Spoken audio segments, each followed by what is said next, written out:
wanted to continue the Dogmatika story because it's been a while since I talked about it and there's a lot to talk about. Well, let's get right into it. When we last left off, the White Knight of Dogmatika was like the last card I think I ended the previous video on. So, where does the story go from here? Introduced in Dawn of Majesty, the Despia archetype. This is the next part of the Albas story. And that White Knight of Dogmatika, the armor, actually turns into this Despian Aquarius. This is the reference art, which I thought was super dope. Wanted to include in the video. Of course, Aquarius, the artwork. Yeah, it's basically the White Knight's armor, which I thought was pretty dope. And then, of course, Dogmatika Maximus turns to be Dramaturge of the Despia. And of course, he got his underlings, Despia Comedy and Tragedy. Y'all know about them. But he also has a guy very similar to Albas, which we know, a Luber, Jester of the Despia. Just like Albas, he can absorb like energy around him and transform into dragons. He can turn into Masquerade the Blazing Dragon. And of course, he looks a lot like Albas, so it seems as like a clone, or I don't know, but there's some sort of underlying relationship between the two of them. And as Despia starts, like army starts showing up, the Tri-Brigade decide to make a move. And here we see like Omen, and of course we got Fairjet on the right. This is all kind of like Despian Queritus, so I think it's kind of when it's transforming from the armor into Queritus. You can see like the arm here is trying to grab Shirak's gun. I love the artwork here, so cool. Tri-Brigades versus Despia. Now, we also left off with the heroes in the desert. They had just met the Springans. They were going through the desert and this giant serpent came up. Lightning struck and killed him, which first I kind of thought it was like Albas, but in the future it reveals where the lightning actually came from. And after the battle, Albas was like so fired up. He was in his fusion form, and of course, thanks to his friendship with Ecclesia and their bond, shown in branded bond, kind of cools down and he becomes Albion, the Shrouded Dragon. It's pretty cool. It's the first main deck like dragon form for Albas. So they destroy the serpent. They become besties. And then Kit actually makes Ecclesia a new weapon using the serpent's skull. And then they dip. They're like, we gotta go. They're actually heading towards the SWORDSOULs. I don't exactly know why or like how they were like, yeah, go here. But that's where we soon find out. They're going to the SWORDSOULs. So as they're leaving, or I'm not exactly sure where they popped up, but as you can see here, the SWORDSOUL, Iris of SWORDSOUL, and the Golden SWORDSOULs. We see them in Springan's interlude. Only she comes out on this side, I believe. So, Iris SWORDSOUL. And if you see the lightning around the art, pretty sure it was the Iris SWORDSOUL that took down the serpent. So yeah, I don't know if they exactly saw Ecclesia and Albas, but I thought it was pretty dope. Springans are all looking at them, and as you guys will soon see, these other two figures. Real quick, wanted to include the artwork for Iris SWORDSOUL. Damn, like this reference sheet is just so cool, so cool.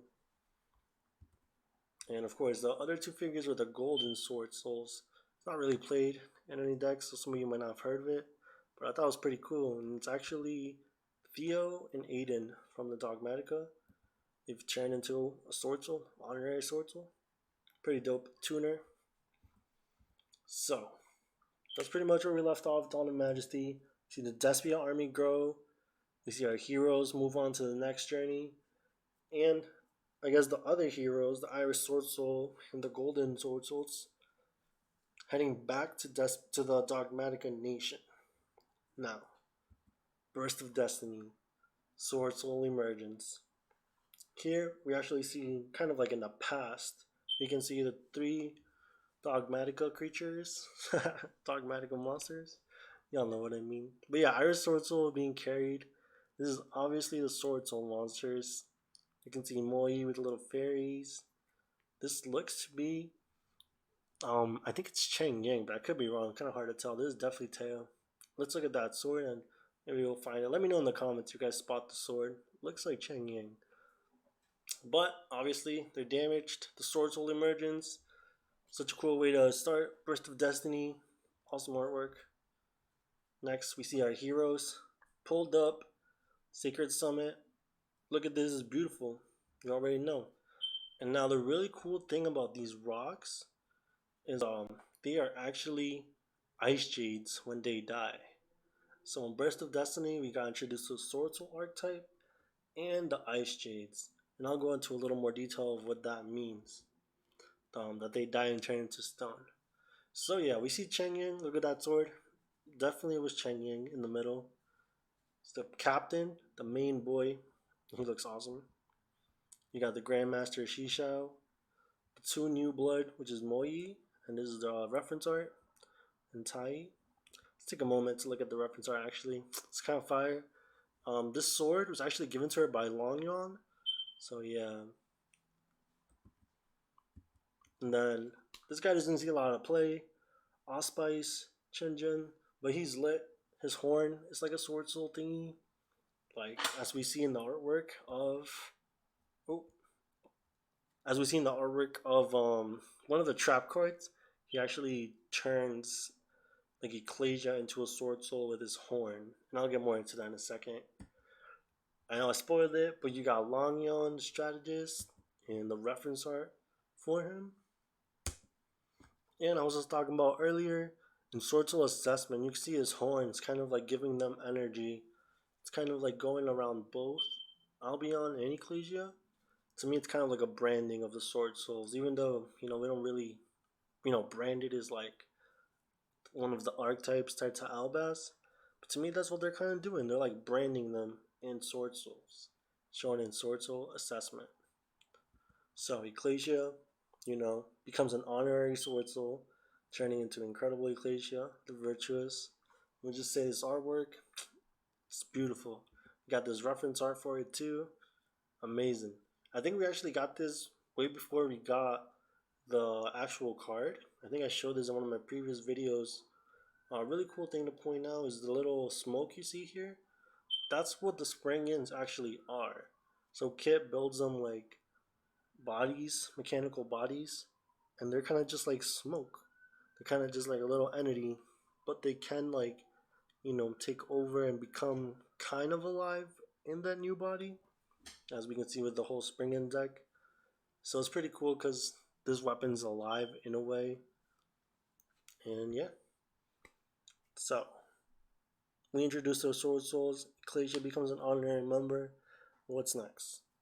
Depicting the Sword Soul Blackout, we see a Despian creature we don't know of just yet coming into Longyon. Maybe he's training or he's just chilling. He's doing his thing.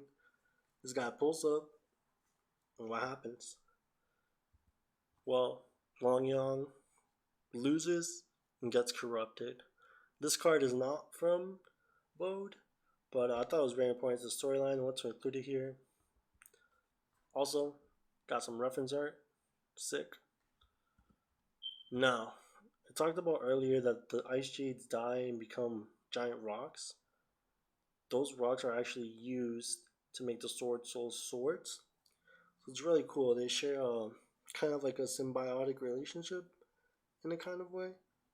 And yeah, when you die as an ice jade, you become a big rock. And then those rocks are used to like forge their swords. We did get introduced to the ice jade archetype. There's not too much of them tying in with our heroes just yet. We did get the card Ice Jade Cradle, which actually depicts the Irish Sword Soul. It's kind of being like cleansed here. This is another instance of Konami kind of putting cards of the past in future sets, kind of revealing the story. So we see that the Ice Jades help the Irish Sword Soul. Also, in Ice Jade's Chimera, don't know if you guys can really tell. If you want to take the time and really look at a good high-res picture of this, these little bubbles are all moments within the Albas story that we've seen. It's kind of hard to tell, but hey, if you want to take a look, check it out. It's really cool. Now, the last card, Bode, I want to talk about is Ad Libitum of DESPIAN. Obviously, this is the dude that pulled up on Long Yuan, and yeah, came on this set. Now, I wanted to cap off the video right before Structure Deck Albaz. So we went over Dawn Majesty and Bode. Now I want to just, next video, we're getting into the next events. You already know, hit the like button. If you didn't like it, dislike. Leave a comment down below. Thank y'all for watching. Peace.